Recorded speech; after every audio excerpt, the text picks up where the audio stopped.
I'm Helen, And I'm Liz, and we're sisters scientists, and lifelong X-Files fans. and this is We Want to Believe. Hello, everybody, and welcome back. Welcome, colleagues. I have one short thing to share, which is an update on your reputation with your nephews. Oh, Yeah. good to keep the world updated. Yes. Yeah. And this is also a recommendation as well. So Liz recently recommended to me the book We Used to Live Here by Marcus yeah. Kleiber. So good. So good. So scary.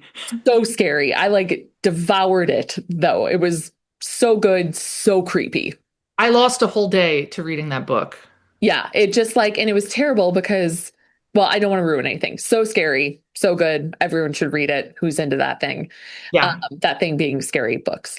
But And just to give like a really quick pitch for what it's about is this couple who are house flippers. They live in this house out in the middle of nowhere. And one day, where one of the women is there alone, this family comes to the door, and the dad is like, "I grew up here. Could we just take a quick look through the house while we're in the area?" And things go insane from there. yes, they do. And enough is cleared up where I finish the book ended, but not enough is I would like a lot more book. Mhm. Mhm. But so I was telling my kids, I was like, okay, I ended up just disregarding this last night because I wanted to finish it so bad. But the day I started it, I was like, I should probably stop reading now. It's getting dark outside and this book is kind of creepy.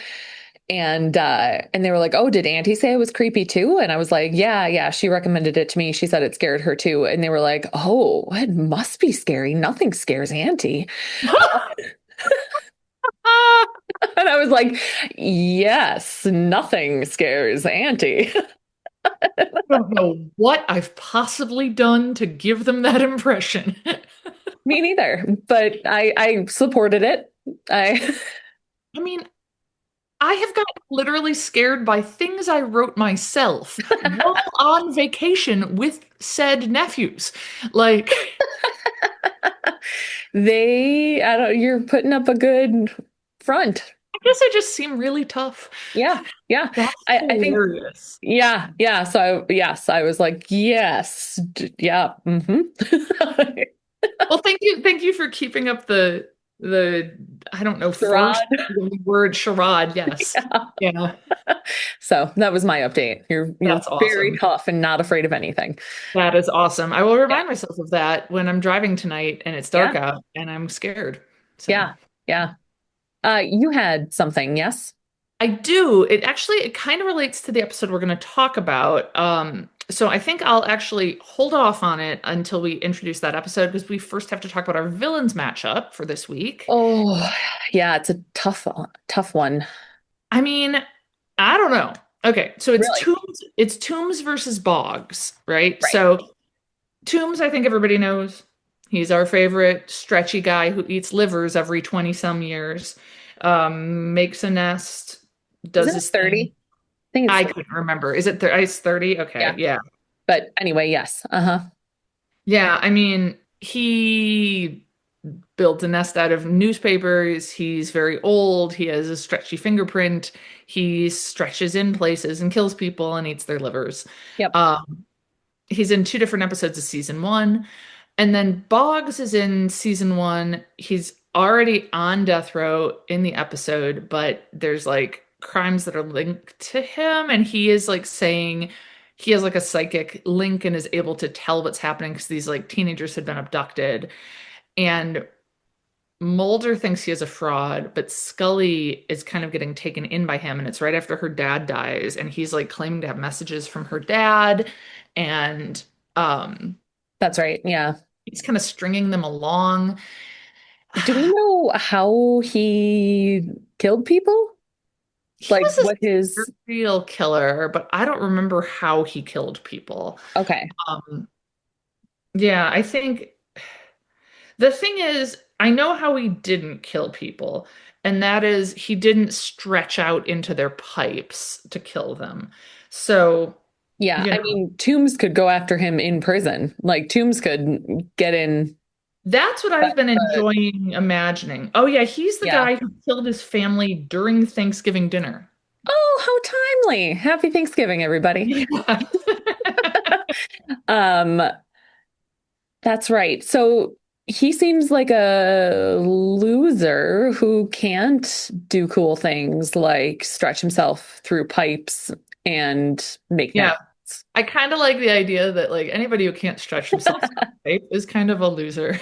Yeah. Well, and Um, make nests. Yeah. yeah. Oh, and make nests. Yeah. So I mean, like Tomb. birds. Right. Oh, yeah. I was declaring it. You were suggesting that birds aren't losers.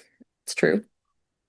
I also wanted to share something that somebody wrote because I asked again on the Reddit X-Files page what people think. Generally, people do think yes, Boggs is a loser, specifically in the sense of he loses a fight with Tooms because if Boggs is in prison and Tooms can get his way in there, what's Boggs gonna do?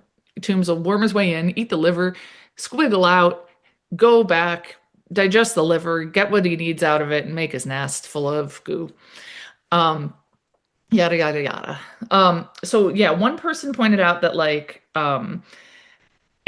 Boggs is mostly manipulative, and so it seems like what's it gonna do? Manipulate Tooms? No, Tooms is gonna be in and out of there like a stretchy guy, and end of story. Um, I always thought that the guy who played Tooms kind of looked like my best friend's college boyfriend, Who? Eric. I'll just use a first name and leave it at that. So, I had this one, I want to say listener and reader, actually, listener to our podcast, reader, writer on this Reddit thread, had some really interesting things to say just in general about themes in season one, and talks about how the way Boggs is tortured by his past victims echoes all the other cases in season one, in which something steps out of the past and hit in history and menaces the present, foreshadowing the revelation about the colonists in Erlenmeyer Flask that the aliens aren't coming from out there, but have rather always been here, like for millions of years within the Earth and its past. And then they say the most obvious example of this is in Ice and Darkness Falls, where the past is thought out. But the theme is in Boggs as well. He's part of Mulder's past, and is psychically haunted by history in the form of his victims. And this continues with Tooms, which for sure, right? That's me saying that, not the writer. We first meet Tooms emerging from inside the Earth itself, a subterranean creature who is linked to murders occurring in the 1960s, 30s, 1903, possibly even earlier. Fittingly, for a monster who is part of history, Tooms even nests in historical records, newspapers, and is linked by one character to various past atrocities. So uh, Interesting. I thought that was a really good point, and I thought Yeah. more analysis than I had. Yeah. Um, Well said. yeah, yeah. So I think I feel comfortable declaring Tooms the winner. Yes, for sure. And I feel happy about it too. Me too. Me too. I hate Boggs. I Yeah. hate seeing him manipulate Scully. He's creepy. Not that Yeah. Tooms isn't creepy, but he's creepy in a I mean, listen, he needs livers to survive, right? yeah. Like, I mean, Yeah. it sucks, but you know, Yeah. I mean, like, look, in a perfect world, maybe he's like, hey, when you guys are like done with this body, it's being donated. Could I have some liver? yeah. I don't know. I don't know how it works, like in a perfect world, like because he is quite sinister, but Yeah. he's not, he's better than Boggs. Yeah. Yeah. He's Yeah. more sinister in like an animal sort of way than Yeah. in like a creepy loser who's manipulating people sort of way. I'm gonna keep Yeah. calling Boggs a loser because I really don't like him. So I like that. thank you. Yeah, this reminds me of how we discussed Virgil Incanto, who was like preying on women that he met on like a dating site, like, and now Phyllis Paddock has defeated him. Yeah. Well, Yeah. this is all quite satisfying. Yeah. What's the next? What's up So next? the next one up is Cecil Lively, who is the Ooh, fire, nice. versus Leonard Betts, which next episode we are discussing the episode Leonard Betts. So it kind of Okay. works. Perfect. Leonard Betts is a headless corpse who walks out of a morgue, is where we start. So I cannot remember that at all. And it's my episode, which is good. I think it would be a good one for you because I think there's a lot of possibly spurious biology. Ooh, awesome. Although we actually have a lot of that this episode too. Ooh, Yeah. even better. My Yeah. favorite type. Yeah. Is everyone? I don't know if everyone is. Are you familiar with the website Spurious Correlations? No. Oh, it's so Is much that the fun. sort of thing where they're like, these two things have correlations, but they're ridiculous? Like, and there's like, God, I can't think of any Yeah, let me example. look. Hold on, let me look one up quick. Oh my gosh, this is so appropriate.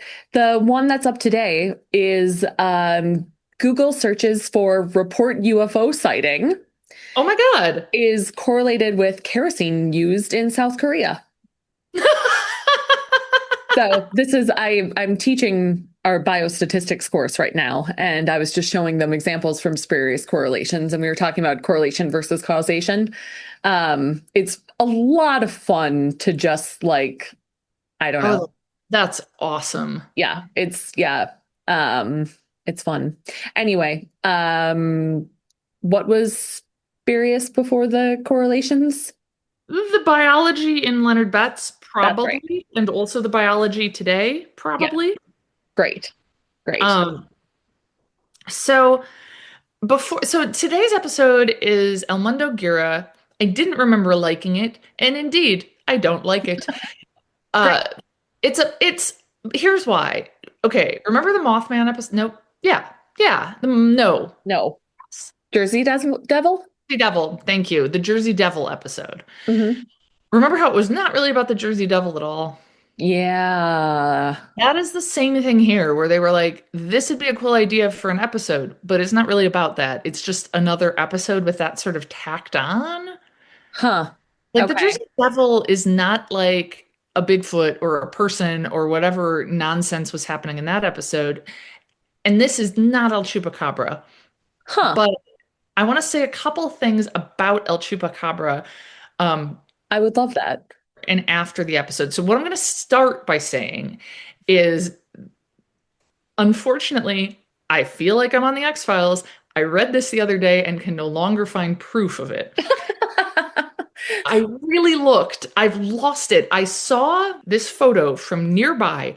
I want to say southern Wisconsin or northern Illinois. It was a town that I knew the name of, but I don't remember what it was anymore. Huh. And it had this crazy ass photo of this creature creeping along, and it was like El Chupacabra spotted in the Midwest, and there's a creature spotted, and it was like some dude sharing it on Facebook.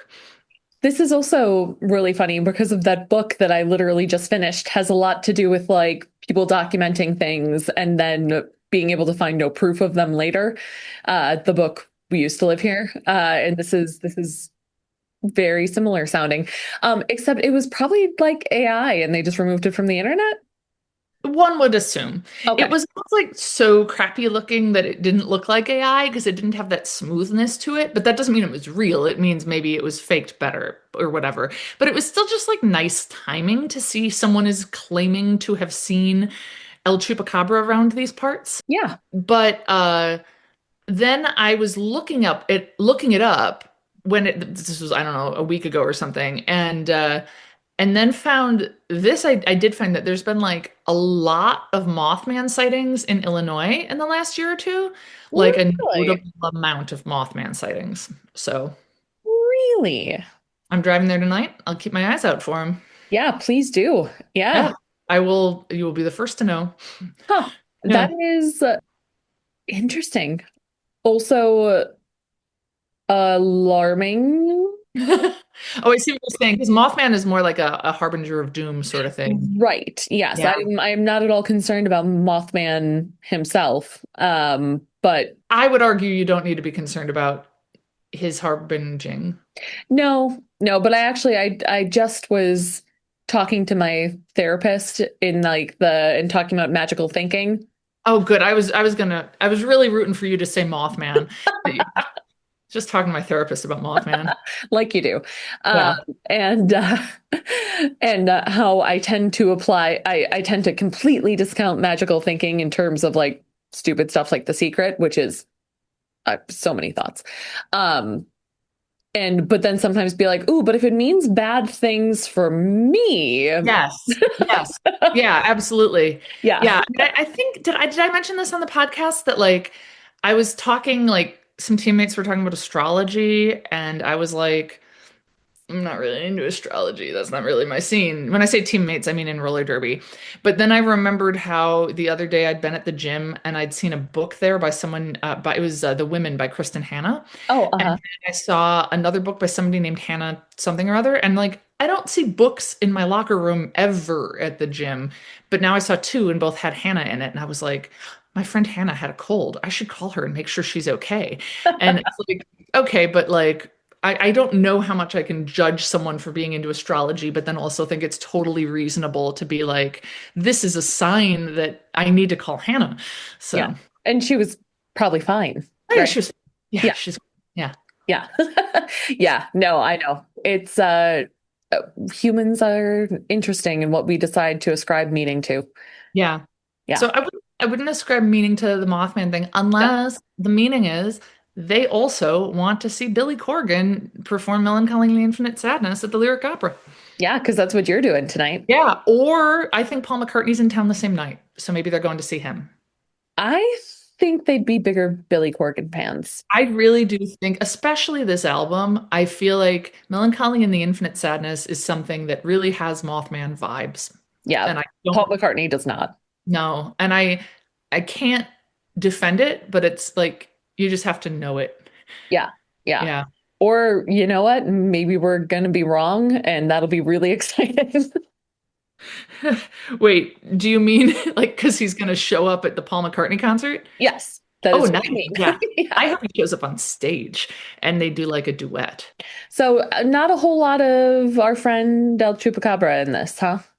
No, there was mentions of him and some stuff, but it was absolutely not anything like the actual legend. So I'm going to tell you about the episode fairly briefly, and then I'm going to tell you more about the actual legend of El Chupacabra.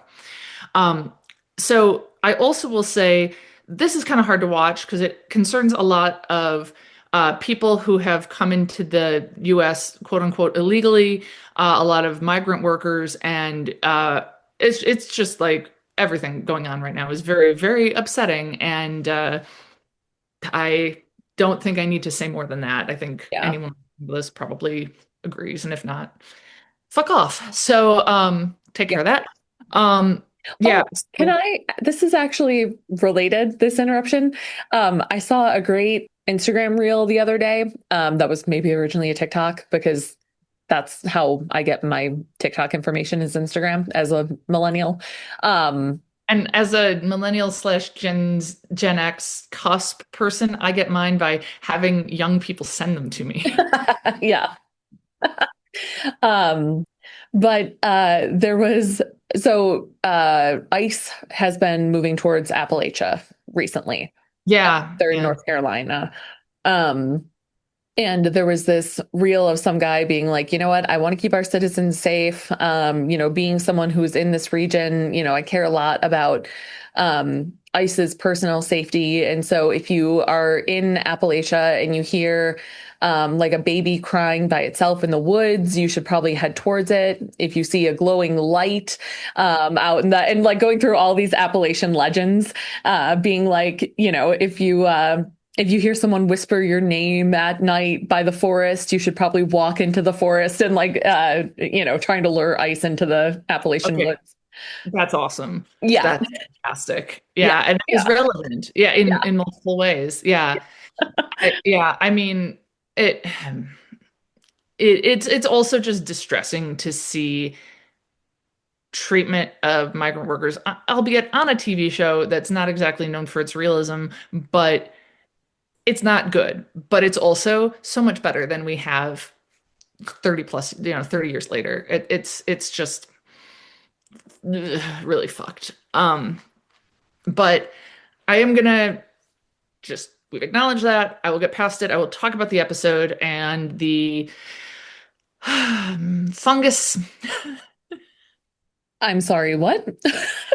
This is a mostly fungal episode. really? Just when you think it wouldn't involve a fungus, it does. This is extremely I mean, fungus. that's the surprising thing about fungi. They'll, Are they kind of pop like up the anywhere. they're like the Spanish Inquisition? Like, yeah, Nobody expects. Yeah. yeah. So it's basically it's like it's so the El Mundo Gira means the world turns. So it's kind of like meant to be like soap opera, telenovela-ish. It's not as good as Jane the Virgin. I'll say that. Um, it's kind of like there's like a framing story. There's like a older woman telling this story of how she saw El Chupacabra, and we see there's like this attractive young woman at a migrants camp in California, and she sees. Actually, I don't know that it's California. I just pictured that. I don't know why. It was filmed like everything else in Vancouver or outside Vancouver. There's basically two brothers in love with the same woman. They kind of show that real quickly. And one of the brothers leaves to go to work, the other is still there. All of a sudden, some goats get away and they walk to follow the goats. The his name is Eladio, and then this woman, Maria. Um, they go to follow the goats. All of a sudden, over the hill, big bright flash of light, and then yellow rain starts pouring down. Huh. And Like then acid rain? no, like yellow. Okay. Yeah. Yeah. Um, and they Prince's lesser known album. yeah, I know, right? They mention Purple Rain later on because Mulder is trying to explain it, talking about Fortean events, which is like this name for like rare weather events. Mhm. I looked it up. I was like, is that like a scientific term? Not really. Like it's more the name for like when weird shit happens that people talk about with weather, like it rained frogs or something, you know. But Yeah. he talks about him Purple Rain gets mentioned and Scully's like Purple Rain and he's like great album, bad movie or something like that, which I think is the consensus. I haven't seen the movie, but it is No, good. great album though. Yeah. Yeah. Um anyway, they're there because Maria is immediately after the flash and the yellow rain. She is found dead with her face like eaten away. Oh boy. Okay. And so Eladio, they're looking for him because he's being blamed for her murder by eating her People. face away, immediate face eating. I Huh. don't know. Okay. So Mulder describes to Scully, like he talks about the Chupacabra because there's one woman who is blaming the Chupacabra for this. Um, and Chupacabra, just background for right now, that all you really need is like goat sucker, like a goat vampire, like a vampire of livestock and pets and animals. And he's To quote a later episode, Four Fangs, not two, sucks goats, hence the name. yes, to quote the best episode ever. Um, so they're working with this agent Lozano, who's with the INS, and Scully goes and does an autopsy while Mulder talks to Lozano. And it turns out that Eladio is in custody with the INS, and nobody else like wants to talk to him. Like he's like kind of excluded by all the other dudes there because they're like basically because they're like he's the Chupacabra, which is not a thing in Chupacabra legends. You're not like that guy is the Chupacabra. No, it's not like a werewolf thing, right? It's Right. No, it is not like no. a werewolf thing. Huh. Um, yeah. So he is kind of excluded. They see that like a bus leaves that's like bringing these guys back across the border to Mexico, but then the guy driving the truck crashes it, and Mulder and Scully happen upon them and find that the driver is all dead and his face is eaten away. Okay.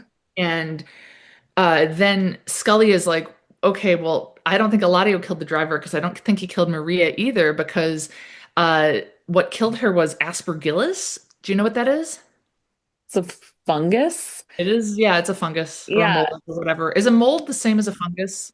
Yeah, it's a fungus. It's actually a genus. So there's like I don't know, hundreds of different species within it. Okay. And you mentioned mold. Yes. A mold is a type of fungus. Oh, okay. Yeah. And aspergillus, it's like all sorts of stuff. Most of the time, it's not a big deal. Sometimes it triggered my memory because sometimes people with weakened immune systems can, and oh, is that where we're going? Is that, No, that's what Scully immediately says, is that it can be a ah, problem for people with weakened immune systems. yeah, it doesn't eat your face off though if you have a weakened immune system, just to be clear. So that's her theory, is that this girl had a weakened immune system. But that, of course, would mean she went up a hill, there was crazy colored rain, she was fine, and then boom, the aspergillus ate her face off. Yeah, that's not how it works. No. Um, It can cause like long-term lung issues, like yeah, not like, yeah, yeah. extremely short-term face eating issues. And so Scully wants to get samples of the that fungus, aspergillus. She knows this aspergillus, but she still wants to get samples of it, and samples of the fungus on the driver of the bus sent to a mycologist. Which I thought, like, oh, good, they're not like pretending Scully knows everything there is to know about funguses. Yeah, Um, good. and because she says what she does know is it's a different fungus on the bus driver. Ah, okay. So. So does it look like a fungus? Because you said like the face eaten off. Is it like You could see her teeth. moldy It looking? was, yeah, it's kind of moldy looking. The bus driver is even moldier looking. Okay. Yeah, I mean, they were not pleasant to behold. Um, Mulder and Lozano are basically looking for Eladio because they still think that he's got something to do with Maria's death. Um, Eladio is trying to find a way to get back to Mexico. I'm honestly not 100% sure why. I really am not. Okay. Uh, but the guy who brought him to the US, he goes to him and he's like, hey, next time you go to Mexico, can you bring me back there? And that guy is a racist asshole. And I'll just go ahead and say he dies at the end of the episode, so that's fine. Um, That's good. I like when that happens. yeah. Um, so Scully goes and is talking to this mycologist who says it's athlete's foot that killed the bus driver. Oh, And he says, here's the thing. I found this enzyme in both of your samples that seems to be acting as a catalyst and an accelerant and is making these funguses grow really, really quickly. what do they say what it is? It's not a known enzyme. Oh, okay. Yeah, it's a Sure. new one. Oh, But I did think, at least, okay, to a non-mycologist, non-biologist, I felt like that seemed reasonable-ish. I mean, ish, you know. yeah. Oh, yeah. Can you just is an enzyme, is a catalyst an enzyme? Yes. Yeah, yeah, yeah. Okay. All Yeah. right, good. That's what I thought. Yeah. Um, and Yeah. then can catalysts make mold grow faster? I mean, a catalyst is something that lowers the activation energy for a reaction to occur. Okay. So, if there is, say, mold present anyway, Mhm. theoretically, if we were to add in some sort of particular catalyst, it could make the mold growth accelerate. Okay. I take more issue with the fact that it was like just on the person's face and it immediately killed them. Well, that's what happened to Maria. It grew all over the bus driver. Okay. All Yeah. right. I guess I'll allow it. Presumably it started at his feet and worked its way up, is what I imagined. Oh, right. Athlete's foot. Yeah. Huh. Yeah. I mean, it would sure take a lot of mold to do that to someone. But I guess if we have an alien enzyme, it's possible. Yeah. So they show Eladio, who's starting to not seem like he's in super good health. He went to do a day job for this construction company guy, so that he can make money to have the racist asshole take him back to Mexico.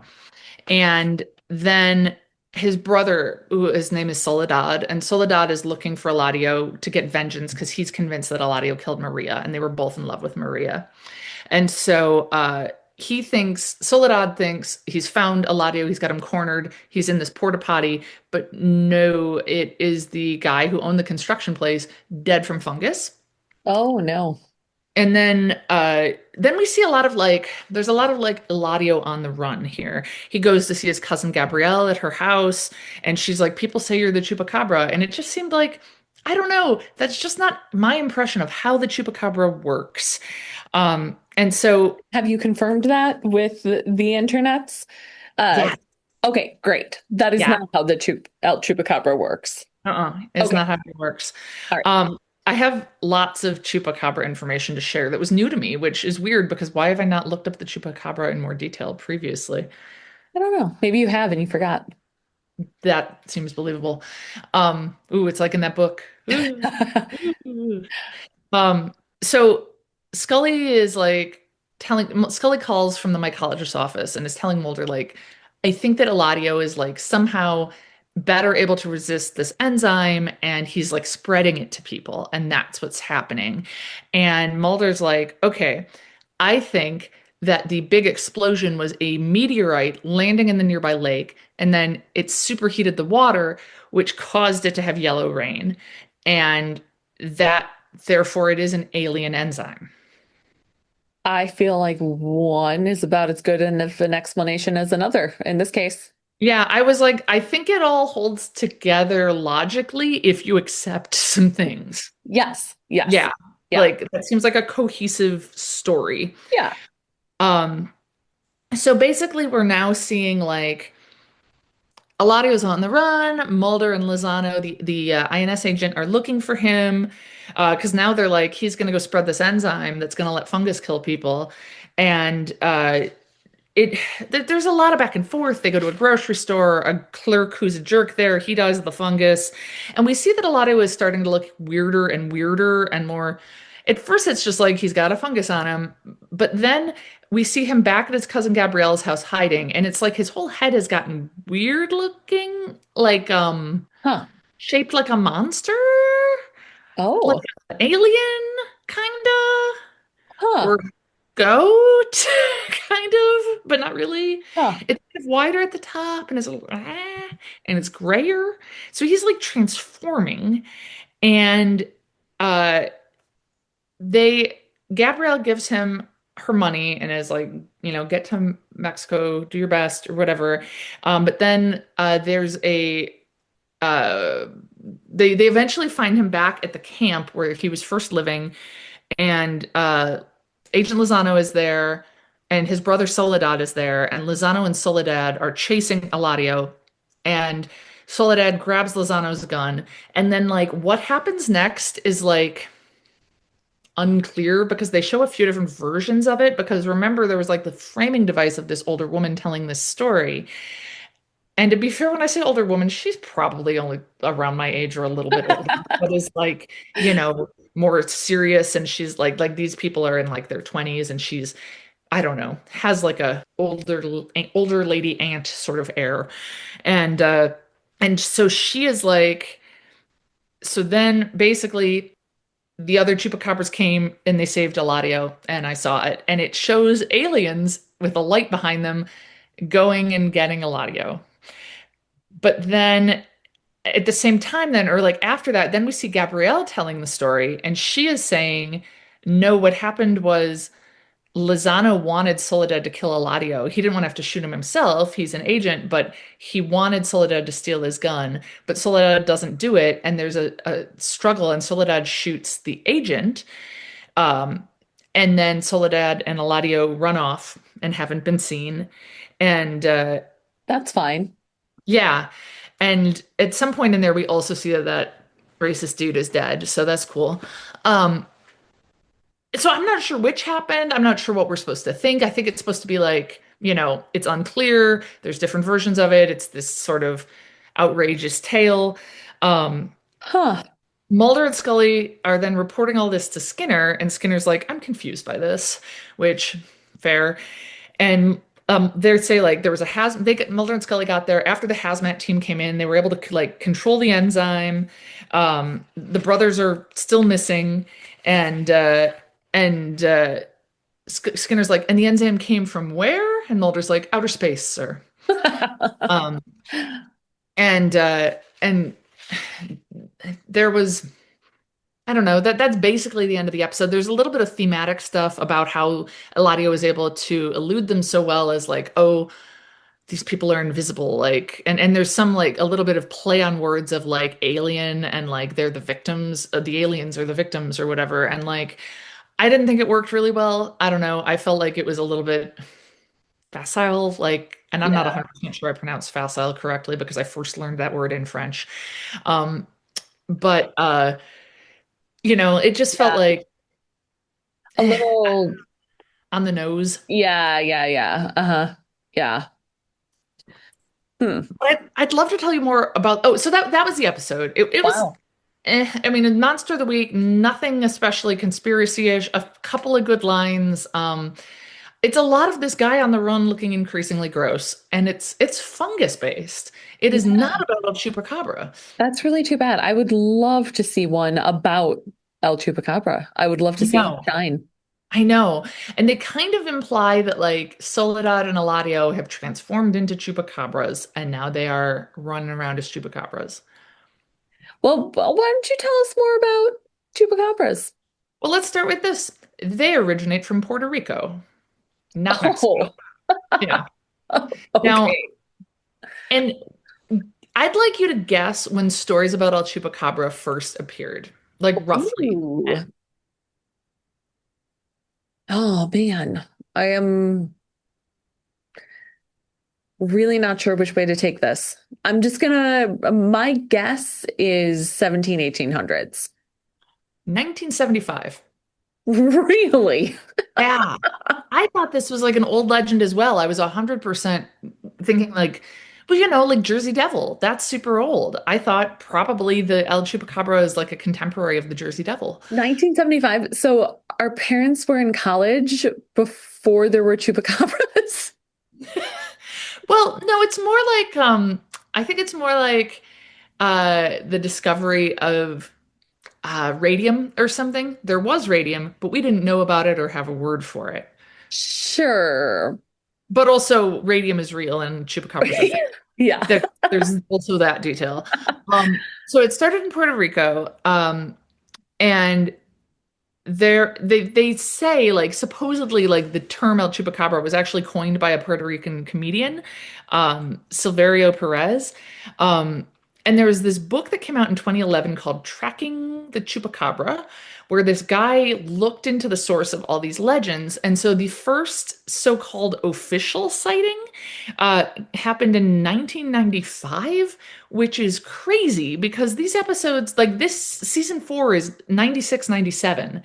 Um, and so apparently this fungus idea, the writer of the episode had already had the fungus idea and then was like, hey, it would grow great with my fungus idea, Chupacabra. I am, I have so many questions. And I I may don't know. not have answers. Yeah. It's about to get weirder. Oh no. Well, I just want to know, were there, okay, so like the Yeti, right? Mhm. There have been longtime sightings of like, great ape mystery creatures. It's something that we see in like the Himalayas as well as the Americas. And, like, so are we seeing things that are similar to El Chupacabra? So stories about El Chupacabra sort of spread in between the 70s and the 90s. And so although it started in Puerto Rico, more sightings take place in Mexico, in other Latin American countries, in the southwestern United States. And so it's interesting if you apparently further south, the stories about them, they look more like a variation on an alien, which is actually kind of how Mulder describes it. But then further north, they look more like a dog. Oh, okay. Yeah. Interesting. Um, and this guy who wrote this book has a theory about why that is, I guess. And I mean, I have not read this book. I have read about it. I don't know how real this is. This is hinging on this guy being correct. Okay, so general theories are that when people think El Chupacabra is kind of like a dog-like creature or a four-legged creature, is that there are some coyotes that get mange, so their fur looks really weird, and then they prey on livestock, and people think that's not a coyote, it's a monster. Okay, sure. But then, um, this is the really weird part. The one person who in 1995 said she was an eyewitness to an attack in Puerto Rico by El Chupacabra. The guy in the book says the way she describes it is just like the alien in the movie Species, which came out in 1995, which that woman had just seen. Okay. Yeah, so that is the theory there. It's that sci-fi horror movie that's like, Yeah, I don't know that one. yeah, it's like really creepy on the cover, but I remember shelving it because I worked in a video store in the late 90s. And I have this vague memory of it being like intended to be like slightly sexy at the same time, but given that I've never seen it, I'd like to think I just got that wrong. But like, I need to go back to the temporality of this. So oh, sure. are they ascribing the name El Chupacabra in the 70s to something that people have previously described, or is the idea that there were no chupacabras until the 70s? The way I understand it is nobody made these observations of basically vampires that prey on non-human animals until the 70s. And then it was like everybody starts doing that. And then it gets named El Chupacabra in the 90s and it gets like more specifics about it then. Huh. Yeah, Wow. I really thought this was like a long established legend. me too. Oh, apparently it has now been seen as far as Russia and the Philippines. Huh. So, Well, global yeah. travel. Yeah. Uh, okay. Is there more? No, unfortunately, that's it. But yeah, isn't that crazy though? Like, I thought El Chupacabra was well established. I didn't know or I didn't know it originated in Puerto Rico. I certainly didn't know it started in the 70s slash 90s. Um, No. So and there, and now tell he's me, definitely nowhere is he associated with fungus, nor a like werewolf situation where people are El Chupacabra. yeah, that seems pretty far-fetched. I Yeah, mean, even out of all of this. Um, huh, okay. I'm gonna have to learn more about this little guy. yeah, Um, please. I'm doing a quick Google search and seeing like so many variations of pictures. Oh, that's Yeah. what I was gonna ask you. So the video you saw of El Oh, Chupacabra. it was just a picture, but yeah. Oh, a picture. Um, what was the appearance of that? What sort of, I would say it's more in the dog-based range, but much bigger, and it had elements of Alien. okay. Yeah, but I would say like if you put a like let's say like if there's like a scale like a Likert scale, like 1 to 5, and like a 1 is a completely a dog, and an alien is like completely a 5 or something, then this is like a Where are greyhounds on this scale? oh, they're probably a 4. Um, I was gonna say like I think this thing would probably be like a 2.5. Okay. Okay. Yeah. Huh.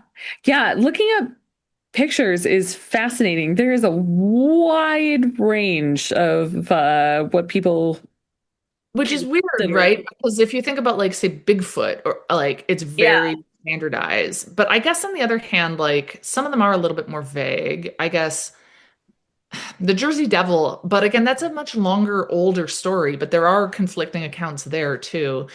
Um, I was trying to find this article that I saw about a week ago that now I can't find.